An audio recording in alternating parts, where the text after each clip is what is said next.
We should hold and probably hand over to Maoliang, who's joining us all the way from Shenzhen, if I'm not mistaken, from the Southern University of Science and Technology in Shenzhen, where it's very, very late right now. I think actually past midnight. And so we're incredibly grateful to you, Maoliang, for joining us. And I'm going to hand over to you and for you to be able to screen share and to talk to us about twins, income and happiness, evidence from China. Thank you very much, Jan. And it's my great honor to present at the renowned Wellbeing Research Centre. I guess this is the World Center for Wellbeing Research. So today I present a research using twins data to infer the relationship between income and happiness. It's caused with Junsheng Zhang at Zhejiang University in China and Hongbin Li at Stanford University. We know that maybe we are doing well-being research. We all know that a fundamental question in economic, psychological, and social sciences is that whether and how much income truly brings happiness. Here I focus on individual income rather than national income. The literature shows that individual income is positively associated with happiness within a country. I'm not going to the debate about the East-Indian paradox. Within a country, we know the literature shows that there's a positive correlation between income and happiness. Although there's some research may suggest maybe there's a satiation point, but most research shows that the overall correlation is positive within a country. But there are few studies which attempt causal inference, and our study is one of the such attempts. The identification difficulties in this topic is that if we use the cross-sectional studies, then you typically cannot control for individual endowments, especially genetic endowments and family background. But the psychology literature already shows that genes is crucial for happiness and other subjective well-being outcomes. So this is a very difficult issue to solve. Another important issue is measurement error bias, because we know income is generally imperfectly measured. So such kind of measurement error may affect the estimate, especially if you have the classical measurement errors. The bias will be towards 0. So far, the literature, the most credible literature on the effect of income on happiness adopt exogenous lotteries. There's some literature on that. And another literature, another approach is to use the individual fixed fat model, especially with some institutional changes. For example, the Russia and also the Germany institutional changes around 1990s. But this kind of individual fixed fat model may make the measurement error bias even worse. This is a standard result in econometrics. In this study, we provide new evidence. We use the within twins estimations, and we have the unique twins data from China. So we use the within identical twins pair fixed model to control for the genetic endowments and family background. And so this is to solve the limitations of many cross-sectional data, cross-sectional studies. We also correct the classical measurement error in income by using instruments with sibling reported income. So in our data, we have each person, each twin will report his or her own income, but also his or her siblings' own income. And our study is likely the first time in the literature study the effect of income on happiness using this kind of instrumental value method. We know in the literature on return to education, there's some study using this method, but on the literature about the income happiness relationships, we are likely the first time to use this kind of twins approach. And our main results, our preferred estimate is by the IVFE model. It means we combine both the instrument variable method and the fixed method. Results show that one standard error increase in low income can increase on average about 0.38 standard deviations of happiness. So if you doubling income in our data is associated with 0.69 increase in low income, so it can increase happiness by 0.26 scales. Our total scale is 4, or you can say increase happiness by 0.37 standard deviations. So this result, this effect, this estimated effect is quite large. It's different from the earlier surveys in the literature that the within country correlation between income and well-being is quite weak. Our result shows a strong and large effect. And there's also some recent research shows that income actually plays quite a crucial role. Our study is in line with this kind of recent literature. And we also run a lot of a series of robustness checks, and the main result hold. And the heterogeneous analysis shows that income's effect is largest on males and also for the middle-aged. And the contribution is that maybe our study is unique in its use of TINS data to study the income happiness relationships. And we are also one of the few studies that address both omitted value bias and the measure error bias. And of course, the literature on income happiness relations in economic development context, and our study also adds to that literature. Let's briefly explain the identical twins approach. In the literature, there's actually quite a lot of methodological papers on that. And the conventional cross-sectional estimates is like this. It's a traditional OLS regressions. Here, XI is the observed family variables like XI. I means the family I, and J equals 1 or 2 means twin 1 or twin 2 in the family I.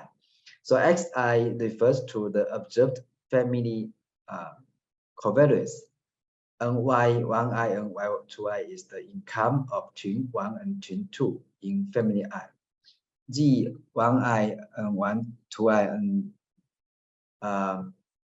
are other individual specific covariance. But mu I is not observed, is unobserved family covariance. If no is the error term. So H1I, H2I are the happiness of twin 1 and twin 2 in family I. So because of the unobserved mu I, the OS regression will be biased. Especially mu I may capture genetic factors and family background, but traditional data cannot observe that. So this can lead to estimation bias. So our approach is to make a first difference between equation 1 and equation 2 to eliminate mu I, because after first differencing, mu I will be cancelled out. And why we can do this? Because the identical twins, they are genetically identical and have similar family background. If they are from the same egg, this is different from the non-identical twins. Non-identical twins, they are from 2 different eggs, but identical twins, they are from the same egg. And beyond that, the identical twins also share common heterogeneity, either physical or cultural. They also have similar access to financial resources, exposure to similar influences from communities, for example, friends, neighbors, and schools. And they're also very likely to reside in the same or close location even in their adulthood. So they share some similar regional effects. So within MG twin, first difference, we can remove both the observed and unobserved family effects, especially genes and family background. This is impossible for traditional cross-sectional data. But another issue is the measurement error bias. We know the measurement error of income is generally very serious, right? Especially in the literature of education and labor economics. We know the measurement error of income is more serious than that of education. The twins approach actually originally is used to estimate the return to education, but the measurement error of income will be much more severe than that in education. And so we also try to solve this issue. And if you use the fixed fat model, right, like the literature of the individual fixed fat with institutional changes, those published in AI and others, or the one we just mentioned, the within twin first difference, all these fixed model may make the measure error bias even worse. So we try to use the instrumental variable method to correct measurement error bias. So in our data, actually, we follow the innovation of Eschenfelder and Kruger 1994 AR paper. So in our survey, we each team actually will answer his or her own income and also the income of his or her twin sibling. So here, Y11 is twin one's report of twin one's income, so the self-reported income, and Y22 is the twin two's report of twin two's income. So this self-reported income of twin two, but Y21 is the twin two's report of twin one's income, and Y12 is the twin one's report of twin two's income. So by these different measures, we can use the instrumental variable bias to correct the measurement error bias. Especially if we have the, we take the first difference, we can have two measures of income differences. The first one we call it delta Y prime, is the difference in in self-reported income, right? Twin one's self-reported income minus twin two's self-reported income. This is also the traditional measure of income difference, right? Your own report of income minus the other person's report of own income. And the delta Y prime is twin two's report of twin one's income minus twin one's report of twin two's income. So the second income difference is the difference in cross-reported income. And then we can use delta Y double prime as an IV of delta Y prime if the identification assumption holds.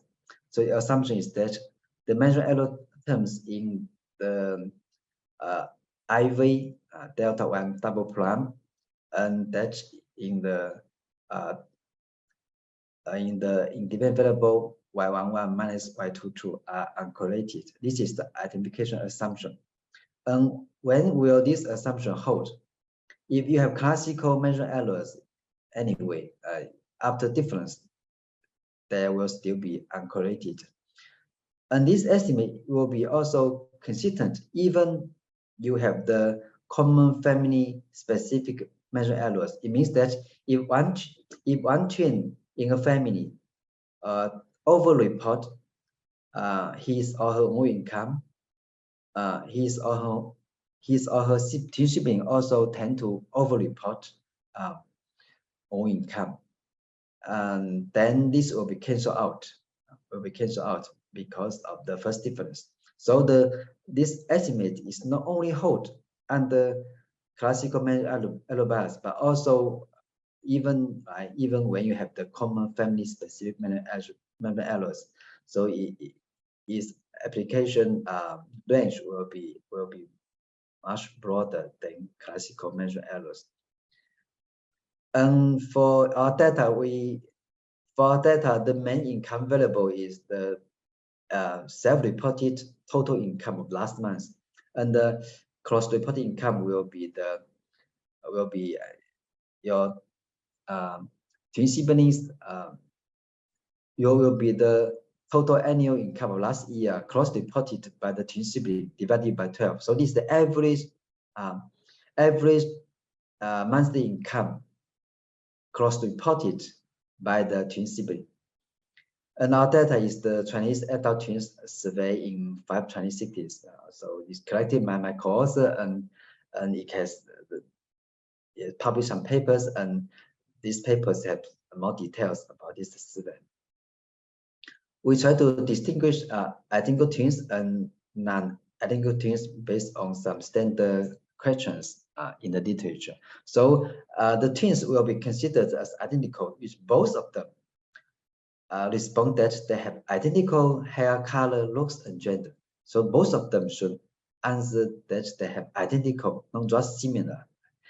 And then we can classify them as identical twins. Otherwise, you'll be classified as non-identical twins. So together we have 750 pairs of identical twins and about 450 pairs of non-identical twins, in which we have the complete information about self-reported and cross-reported information on both twins in a pair. And the happiness question in the data is, do you feel happy? In Chinese, 快乐, it means pleased, pleasure, pleased. So, and we have 4 scales, and the high scale means often feel happy. About 60% answer that they often feel happy, about 30% answer that they sometimes feel happy, and the 2 lowest category, seldom or never feel happy, has a smaller proportion. But this pattern is quite common actually in the literature. So for example, in the American General Social Survey, they also find the lowest level of happiness has a small proportion. Here, our lowest 2 categories together account for about 10%, similar to their data. Here, because is happy, here it means pleased, pleasure. So it's kind of affective or hedonic emotional well-being. And here we focus on the frequency of the feeling of happiness. It's different from the American General Social Survey that focus on the intensity. And the main income measures is that what is your total income last month? It covers wages and non-wages income from different sources. And this is the basic summary of the data. Sorry for the small numbers. So happiness, the average happiness is about 0.35. So it's between sometimes feel happy and often feel happy. And we have the summary for all twins and also identical twins, non-identical twins. We also compare the data with the National Bureau of Statistics survey in the same 5 cities. And basically, because of the National Bureau of Statistics sample, they becomes oversample the elderly people. So you can see that the age, income, proportion of being employed and being married will be larger in the non-twin sample. Otherwise, the twin sample and non-twin sample are quite similar, and the identical twins sample and non-identical twin sample are also quite similar. And this figure shows the basic correlation. So it shows very clearly linear association between happiness and low income. And if you look at the distribution of different income brackets, you can see that the higher income brackets, they are more likely to report often feel happy, and the lower income brackets, they are more likely to report never feel happy or seldom feel happy. So the figure and also the basic table shows the first pattern, right? The overall positive correlation between income and happiness. So we first start with the OS regression, and we from column 1 to column 2 we add the control variables one by one, and overall you can see that clearly low income has a positive and very significant maybe effect. I mean, here is correlations on happiness. And we also check the robustness. We also run the order probability estimates, and the qualitative results are similar. And we also run the regression with the non-twin sample in the same 5 cities. The coefficient is somewhat larger, but the main pattern are quite similar. So it shows that although the twins data are not perfectly representative of the general population, but the general pattern are very similar between twins sample and non-twin sample. And then because we know this is just a correlation, right? To try to approach causality, we want to use the within twins approach. So before that, we need to check whether some sufficient variation of twins happiness and twins income in the same family. Indeed, although twins in the same family will be quite similar in terms of happiness and income, so but there's sufficient variations beyond this line that are different. So if the first twin reports, for example, if first twin reports sometimes feel happy, about half chance that his or her twin sibling will report another happiness scale. So the variation is sufficient. For income, you can also see that it's very likely that the two twins fall into different income brackets. So there's sufficient income and happiness variations within a twin pair. That make it possible, right? Make us possible to use the within identical twin first difference. Otherwise, we cannot use this method. Main results, we compare actually basically 3 results. OS regression, so the number is just the number of the previous regression tables with full control variables. And IV, means I use the twins report in income as your own report of income, as the IV of your report of income. And then the coefficient actually increased slightly and is marginally significant. The p-value is 0.109.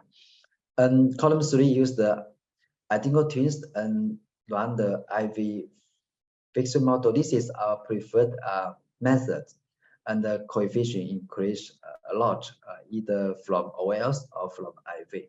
So it shows that if you compare IV and IV fixed model, it can show that there's some omitted variable bias in the if you do not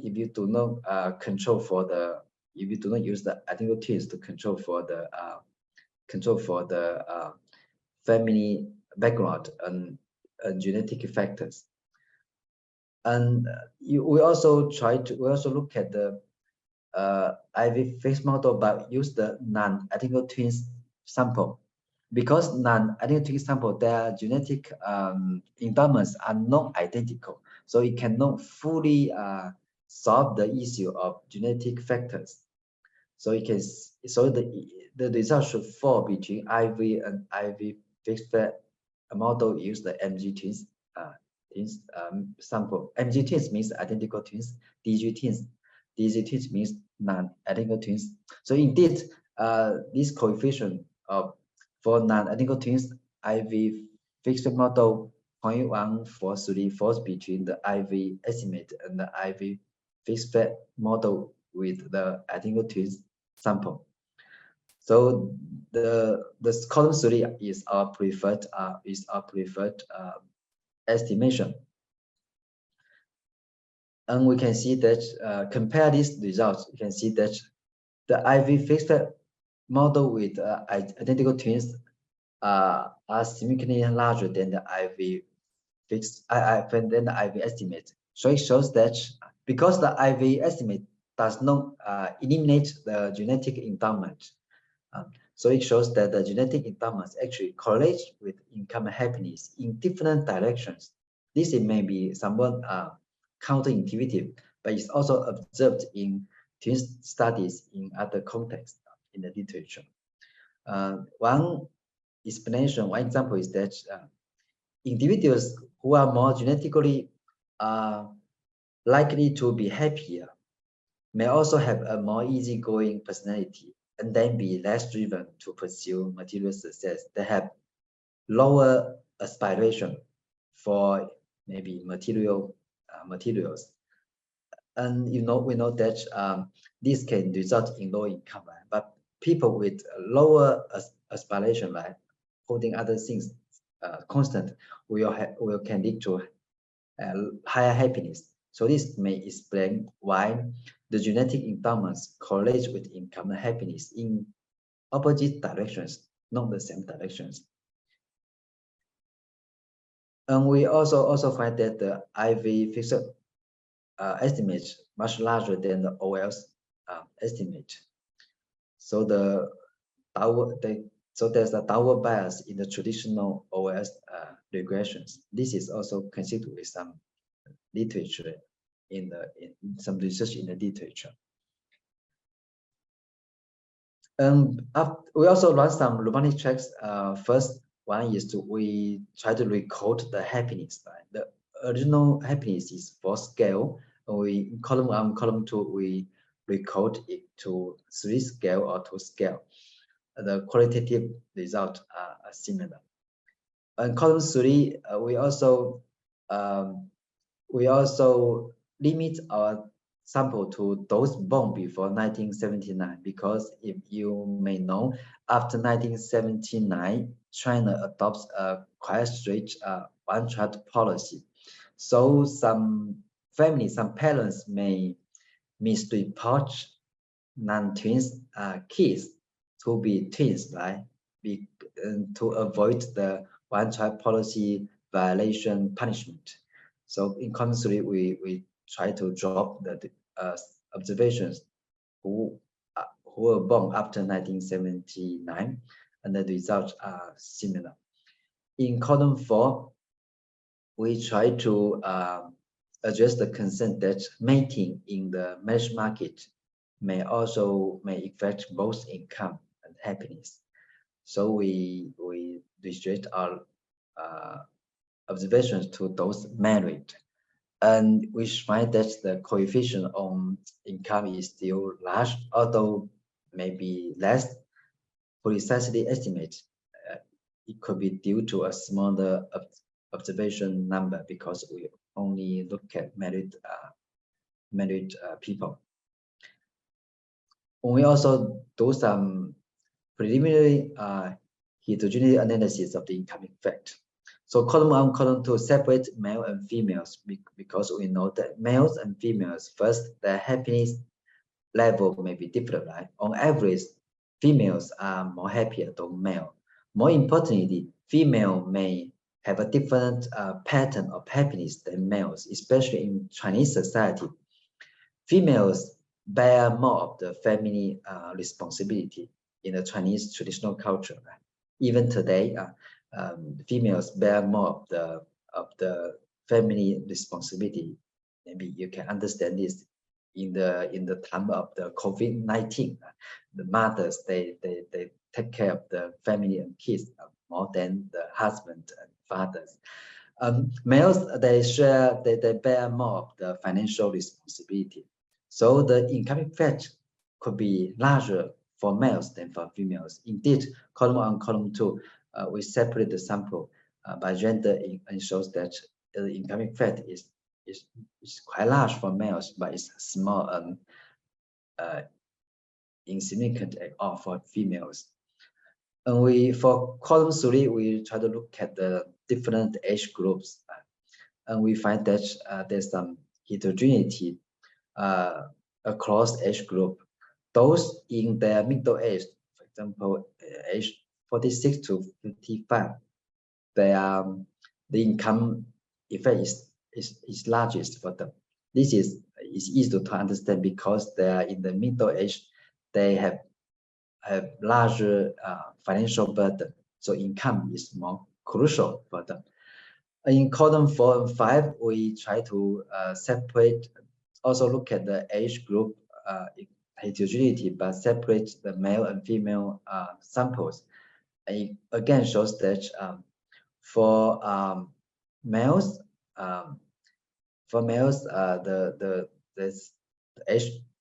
middle age, the income is most crucial for the middle age. But for females, like there's no obvious patterns regarding income effect or the age group effect. To conclude, we use the IV method to adjust measurement error bias. We also use the identical twins first difference model to control for the genetic endowments and family background. And we showed that one standard deviation increase in low income leads to an increase of 0.38 standard deviation of happiness increase. So the effect is quite large in the literature compared to other studies in the literature. So in this paper, we correct both unobserved, both omitted error bias and measurement error bias. This is different from the other studies in the literature.